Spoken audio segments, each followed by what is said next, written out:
that Pelosi money is ridiculous. Yeah, Pelosi money is real. Mm-hmm. And a lot of people benefit from that in those little cartels. They're cartels.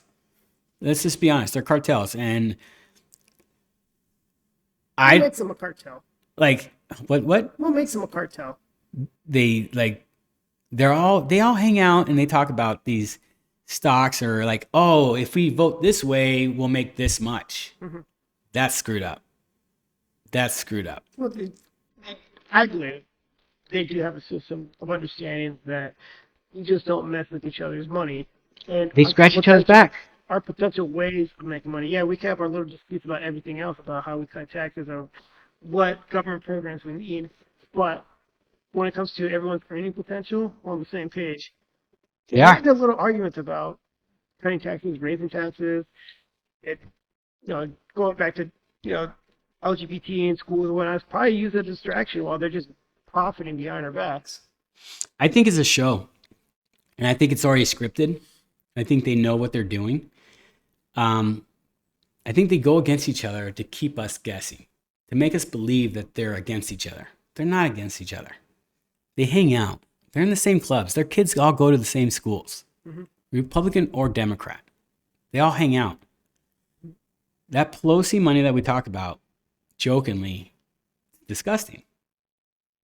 That someone can benefit like that while the rest gets screwed. How much innovation gets off the table because we don't allow it because they'll lose money?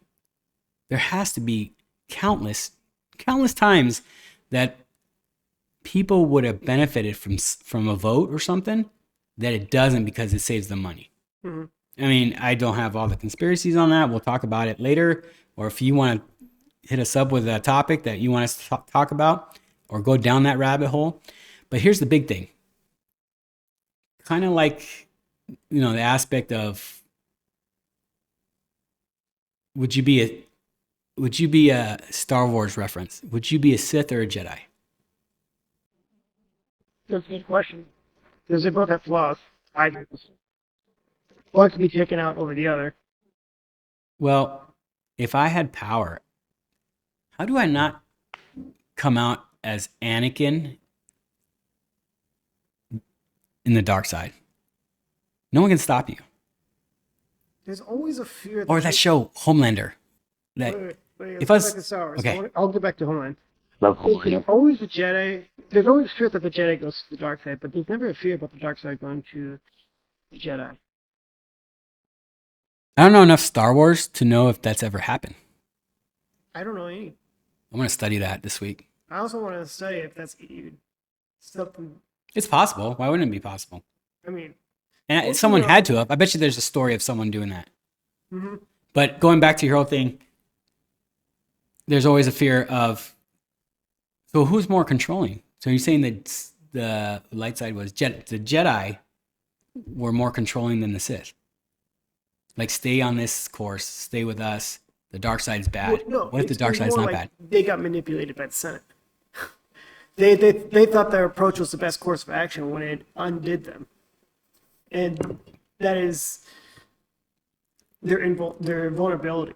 They continue to think that they are on the high ground. How do you stay up there? And each decision you make, how does it keep you up or does it keep you down? Well, going back, necessary evil. Let me get back to what I wanted to get to and get my point across.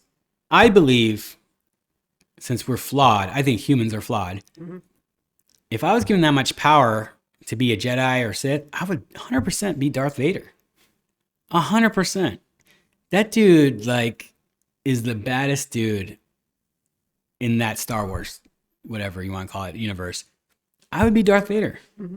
Who are you? Why would I want to do good? Or I'm ordering everyone around. Well, no one's going to appreciate good. That's true. And that's true in business. I think that's true in a society and politics. You're right. You have a politician really good, and then you have people, half of them calling you a liar, you're fake, you're Z, and you're trying to do good. And then there might be a breaking point why am I trying to please this person? Well, I can easily get more votes if I take corporate money from this person. Yeah, they want me to do something to hurt the environment, whatever. My agenda's on this. and then they just slipped and slipped away into the dark side. Everyone slips to the dark side.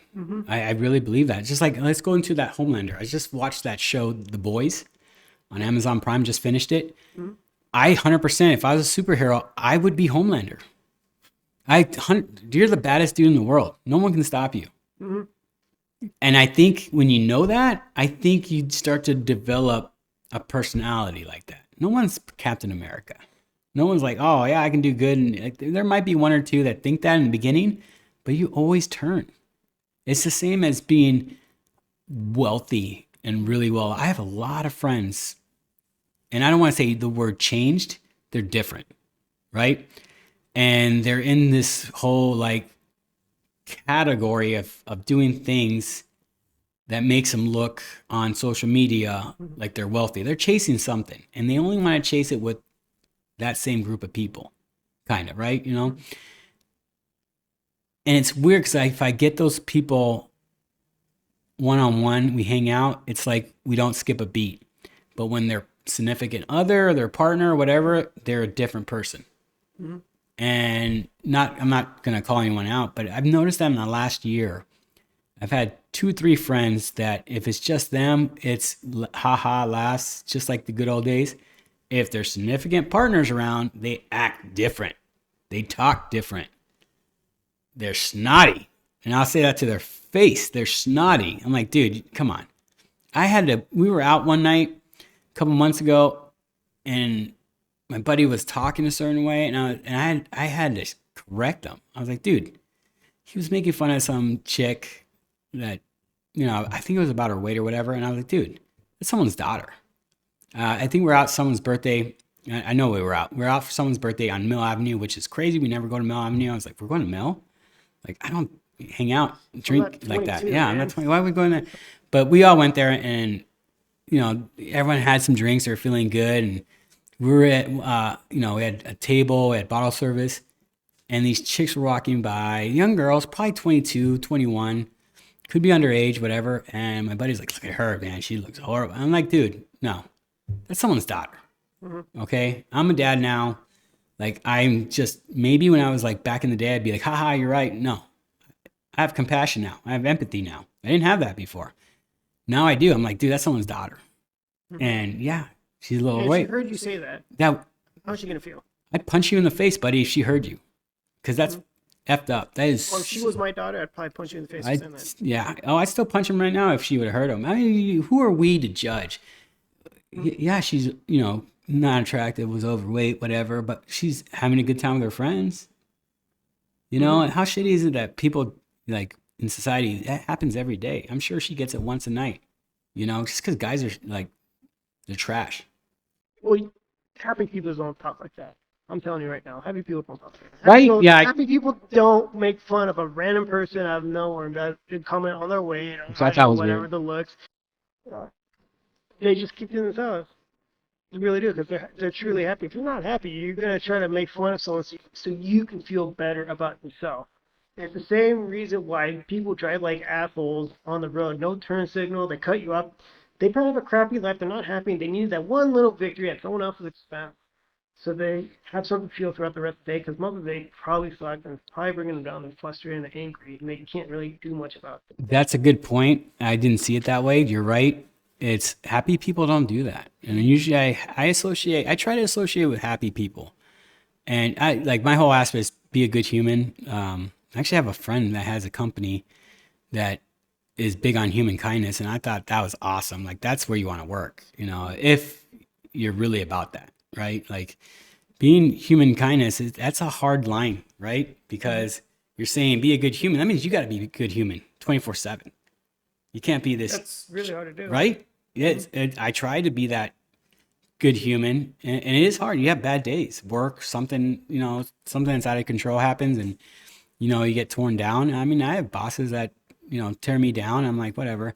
No, I just try to let it slide or not let it bother me. Because at the end of the day, people have different motives, but I just want to be. I don't care how much you make, if you're a good person, I want to hang out. And I only want to associate with people that want to hang out with me. My biggest pet peeve, and I hate this, is if you call someone, they don't answer, and they send you a text. Hey, what's up? Are you that busy? I hate texting. I'd rather pick up the phone and say, hey, how you doing? I want to hear your voice. Mm-hmm. You know, like life's too short. I want to engage. I want to know how you're feeling. I want to see how cheery you are. If you're not, hey, what's wrong? Oh, I'm having a bad day. Cool. I mean, let's get a drink. Oh, okay, yeah, let's do that. Or, you know, hey, I'm busy, you know, whatever. I hate when people text me back, what's up? I'm like, nothing, just checking up on you. Oh, I'm good. You good? I'm like, well, I'm good now. You know? That's one of my pet peeves. My second pet peeve on that aspect is texting someone and I don't hear from them. And then when you're with that person, they have their phone with them all the time. Yeah. All phones are connected to us. Everyone, oh, dude, I don't want to hear that. Our phones are in front of us 24/7. I don't care what your industry is, what you do, your phone's in front of you. Or you're at your phone, you can answer, you can see that, oh, I got missed text. Mm-hmm. But if I send you a text, you don't answer for a day or two, are we really friends? Probably not. Acquaintances or Oh, how many Well, friends? they- Yeah. they might just only reach back when they need something from you. Which I hate having those people around. Mm-hmm. Like I said, I want to be around people that want to like, hey, dude, let's watch the game at your house. Cool, come over. You know, let's just hang out. You know, or let's go get a drink at the bar. Let's go. But if I have to text you, call you, no response, are we really friends? I get it. We all have busy lives. I'm super busy. I coach 2 different soccer teams. I'm on the field Monday through Thursday plus Saturday, almost all day sometimes. I have Sunday to myself and my family to hang out. That's it. Friday nights, I try to keep it low key with my kids. I don't have time to hang out with my friends and go drink and go party. So for me, maybe once a month, let's schedule something. Let's all hang out. But if I'm scheduling something, it needs to be for sure. Like, hey, let's 2 weeks. Let's Friday or Saturday night. Let's hang out. Cool. Don't call me. Oh yeah, something came up. Oh, sure. And I get it. Sometimes it does. But if I have those friends that, yeah, let's hang out. We schedule it. Oh, I can't. This or that. Okay, 2 weeks from now. Oh, I can't. This or that. Oh, for sure this week. Oh no, I can't. This came up. I'm like, dude. It got really easy to cancel plans on people. I don't 100%. think people consider that, hey, they had this on their mind, they planned it, they put it on their schedule, they're probably busy as well. Excited to see you, took that, you're not considerate about it. Yeah, consideration's big. I mean, being a no-show for stuff like that, it kind of, it kind of sucks. Cause you like you said, you work hard during the week. You have oh cool, I'm gonna see my buddy Saturday, and then it doesn't happen. Okay, get blown off. 2 weeks later, same thing. All right, how many times is your kid sick? Or it's so easy for us to make excuses. Like, Would it be easier if they blow you off through a phone call or a text? I think it's more respectful on a phone call. I think a text is very indirect. Cop out because the phone call sounds more genuine. Like you If get it's the social genuine, yeah. cues, you get their tone, you understand. Like, dude, I'm sorry, man. I can't make it. My kid's sick. I mean, you guys can come over, but he's sick. Or, they'd be like, no, it's cool. Take care of your kids. On a text, you don't know. Like you said, no cues. You get a text, you're reading it, you're like, what the hell?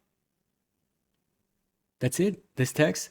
Thanks for watching our clip. If you want to see more clips like this and you like our views, like the show, click here for some more clips.